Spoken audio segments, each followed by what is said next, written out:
Hi, this is Dennis with Second Chance Tackle. Today I get the opportunity to work on an older reel. This one was sent in from Jesse. Jesse's out in California and sent me this Pflueger Supreme. Got some noise going on here. I'm going to show you how to take this reel apart, how to service it, how to keep it running for a long time to come. Let's talk about a couple of the things that are on this reel. This reel is a traditional knuckle buster reel. It has no front, forward or back or anti-reverse. It is a level wind reel. The level wind is a very interesting one that is not parallel bars. They're offset. One goes to the back, one goes to the front. This has a noise going on with it. That's usually associated with lack of grease. And I like this thing over here with the grease. There's actually a little grease button here. If you slide that button, it opens up a port where you can put some oil or grease in. So kind of a fun little feature on that reel. Okay, we're going to get started on this. We're going to remove the pieces and parts. As I do, I want to encourage you to subscribe to my channel if you like fishing reel service and repair. And if you like to see old and new, this one's an old one. Tomorrow maybe the latest and greatest from Shimano or Penn or somebody. And well, I kind of cover all of them. You're sort of seeing what comes into my shop as a regular basis for service and repair. And I try to transfer as much as I know about these reels to you during the process of the service. So if you like a narrator, you got a narrator. I try to tell you the steps to take and narrate those because, well, if you're doing it yourself, sometimes it's easier to hear it than see it. And I try to do both. And, well, I try to come up and pass along some tips too. One of them would be to hold a parts tray. I use a fast food container now. And when I take the pieces and parts off the reel, they go into the tray. There's 4 screws that are holding the side plate on. We'll go after those next. Looks like somebody got me a start on one of them. These are flat headed screws, single slot. And back in the day, I imagine all of this was put together by hand, that there wasn't any assist from the machine. It's a wonderful world of the machine age, though. I'll have to look up. My guess is this is in the 40s, might have been the 50s as a reel. And I like these. I have a couple of these that I have on my 5-foot kind of sort of classic rods. And, well, they're just fun to cast. Actually, I did a video on how to cast one of these about a year ago. All right. This one, well, I can't get any information off the bottom of it other than patents, so I guess if I looked at some patents, I'd find that out. Pflueger Supreme, made in the USA by the Pflueger Company. Pflueger Company was in Akron, Ohio, and it was founded by Ernest Pflueger. He had 4 sons. You may find a reel every now and then called 4 Brothers. That was also made by Pflueger. And, well, the company survived for quite a few years before being acquired by Shakespeare Company out of Kalamazoo, Michigan in the late 1950s. All right, this is a little bit of a drag system on this reel to slow down the spool, and we'll show you that once we get inside. I've removed the 4 screws. That should enable me to remove the side plate. And this appears to be an aluminum side plate. See if I had, there we go.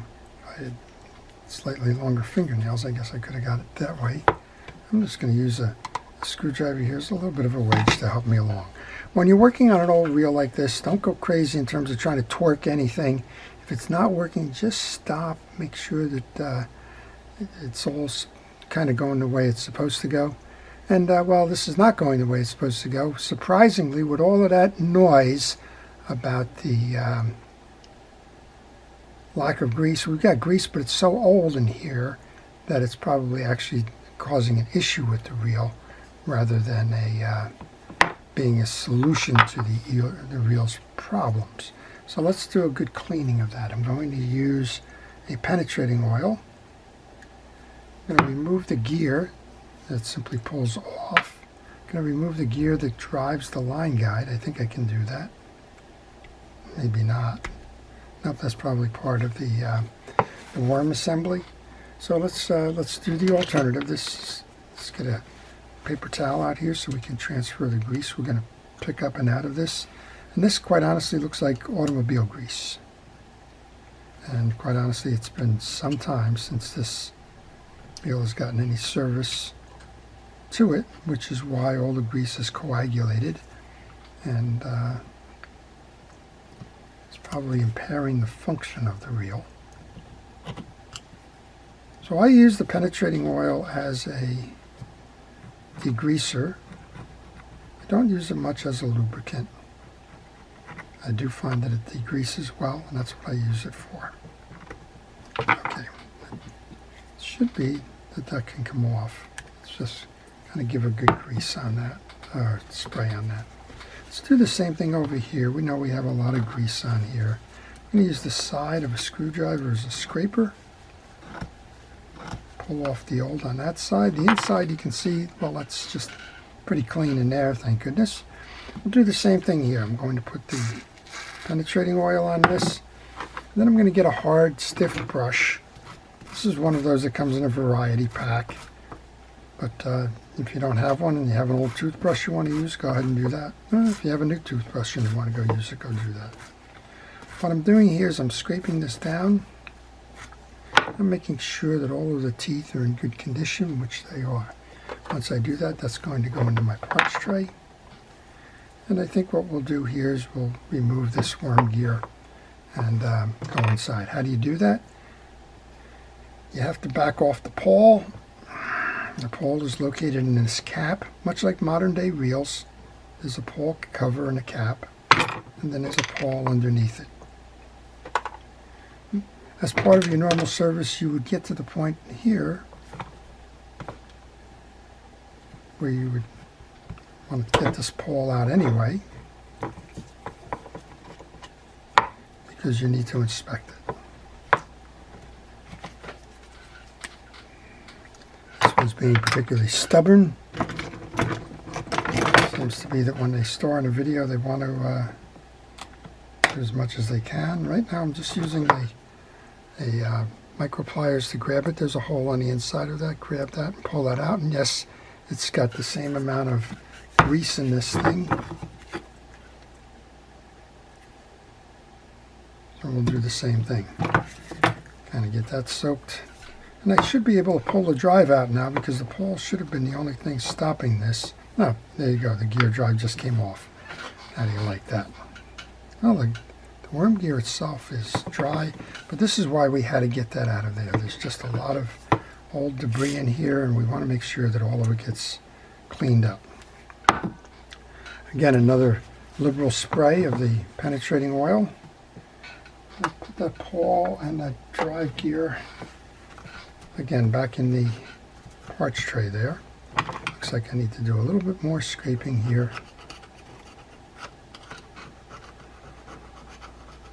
So let's do that. Okay, that seems to have loosened it up. So you've seen me use a screwdriver as a scraper. I don't want to scar anything here. And now we're using a cotton swab to continue the process. All right, with that gear off, this side plate should come off. There we go. That's off. Now our driver's out. And I want to get over to the other side here, see what's going on. I think Jesse, one of the folks that sent in the old reel, asked me to keep the original line on, so we're going to do that. And what we'll do next is we're going to do the same thing on this side of the reel that we did on the other side. Nice healthy dose of the penetrating oil as a cleaner. The cotton swab.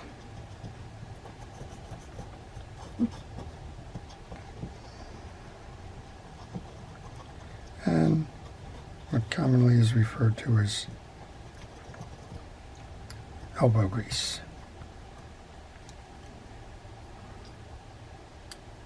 Just want to check to make sure that your click mechanism is functioning. It is.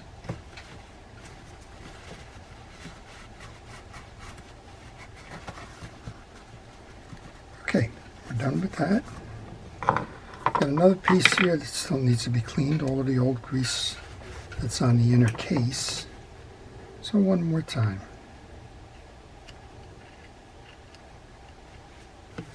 Well, it's easy to see why this one hasn't been performing very well. This is the inside of that button. It's the drag button. It's going to move this in, and when it moves that in, it's going to put pressure on the spool.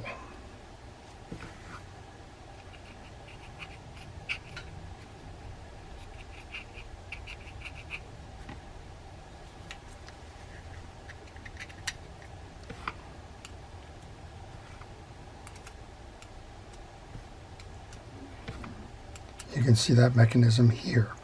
So this is going to turn the piece on the front.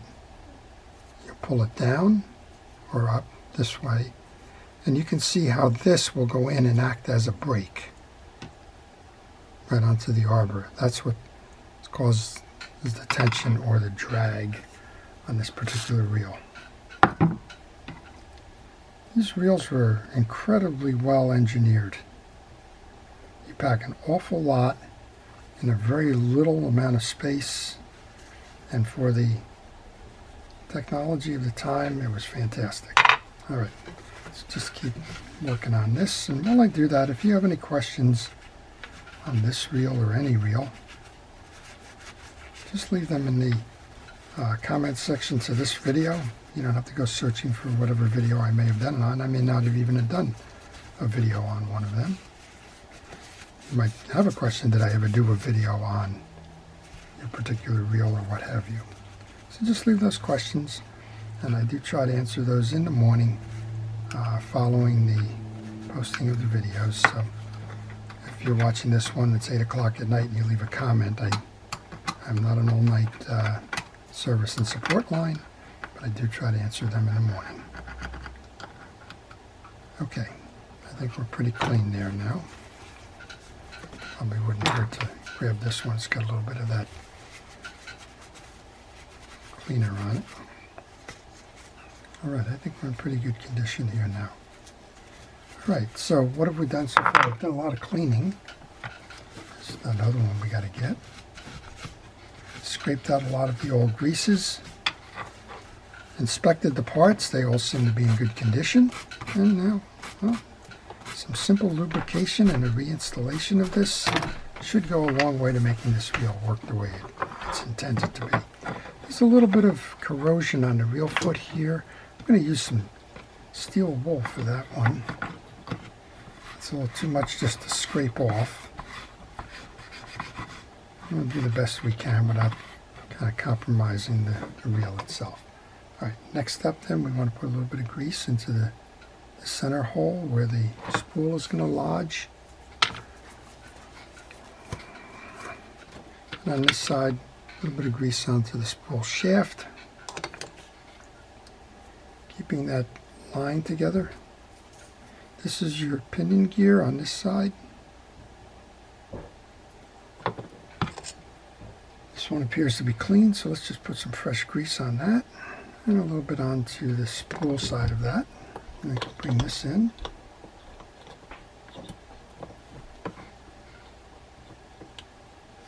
Just trying to make sure that I don't get that line caught up. Okay, that lubrication there should solve the issue with the squealing. All right, this is all clean inside here. Just a little bit of oil. I put oil on this, I don't put grease on it. You wanted to inspect it. If it was dirty, you pull it out and wipe it down, maybe like this. If you saw a lot of old dirt and grease and the like in there, you could go in and clear it. Okay, this is going to go in here. It's going to nest under. You can see it's kind of got a U shape to it. All right, this is the part that is going to hold it all together. First part actually is putting that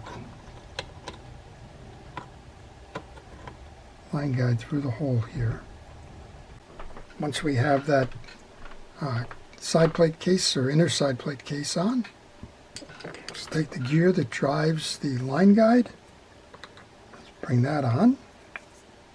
kind of reverse order now. We're going to use fishing reel grease for this. We're not going to use that axle grease that the prior person used. A little bit of grease onto the main shaft, grease onto the main gear.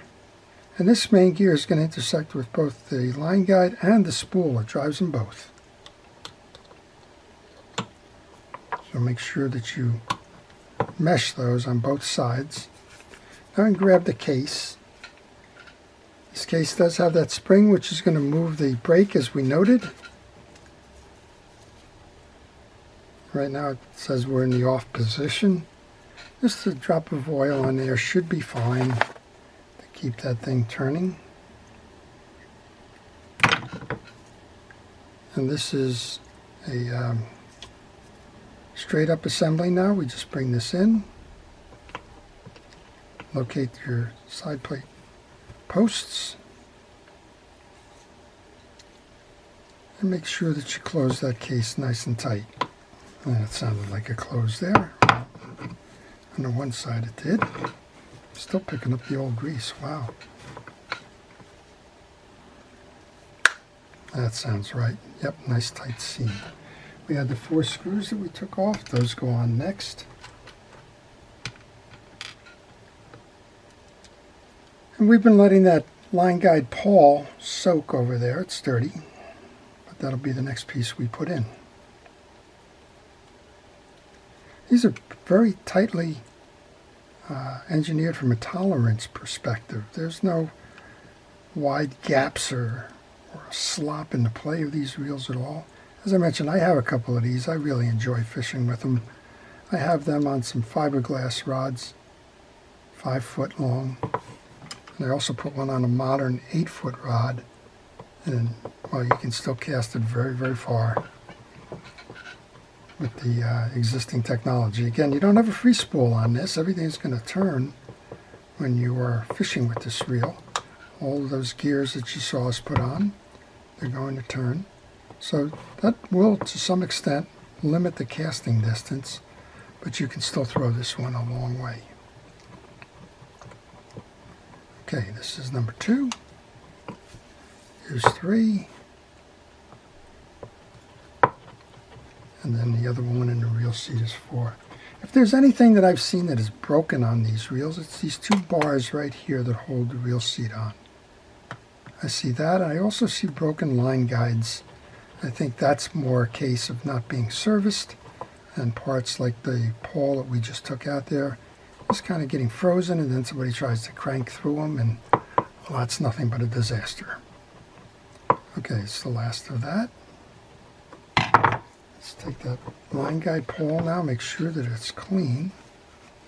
Just using a paper towel. I use a lot of paper towels. I don't like to use rags. Rags tend to just accumulate the grease and transfer it from project to project. I've cleaned off the cylinder. Now what you need to do is clear off the shoulder, which is where some of that old grease, and I can feel it right here. You may not be able to see it. You might be able to hear it. But there's chunks of old grease like this resting on the shoulder. And when it rests there, well, it doesn't track very well. All right, we're going to bring this in now. Drop of oil once you've got it into the carrier. Bring it all the way down. You can turn the handle a little bit. That'll help seat it. Then bring the pole cap back on.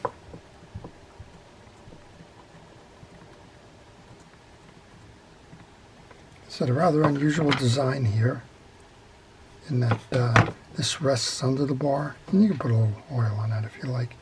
And the idea that it's not parallel. Let's bring the handle back. Now, some of the old reels that you have, they may be frozen. And, well, there's really nothing you can do to unfreeze them. Those are typically Bakelite or plastic. They swell. And when they swell, you can't get them unswollen. People have told me use some heat to free them up. I guess you could do that. But for the most part, once they've choked down, you're pretty much done with that in terms of being able to free it up. Okay, what have we done? We took the reel apart completely. We showed you a little bit of the technology inside, explained some of the buttons here. We serviced the reel, found out it was loaded with old black congealed grease. We removed and cleaned all of that up, including the backside here. We showed you how to take the line pull out, pull the line guide assembly, inspect that. Again, a little bit of oil on there won't hurt it. And well, how to put it back together again. And okay, let's see how we did. Take the glove off. Beautiful reel all around. It's the Pflueger Supreme. And well, let's give it a try. Oh, nice and sweet right now, right? No, no complaining, no crying out. And well, it's just a beautiful reel all the way around. Jesse, thanks for sending this one in. It's been fun to work on. It's now a video star. Oh, before I leave, I want to take a moment to thank our police, fire, safety, rescue, EMTs, and everybody who's involved in making a career out of helping the public. And I want to thank you, the viewer, for watching, for your engagement in the channel, for your comments, for liking the videos, and for subscribing. This is Dennis with Second Chance Tackle, wishing everybody a great day.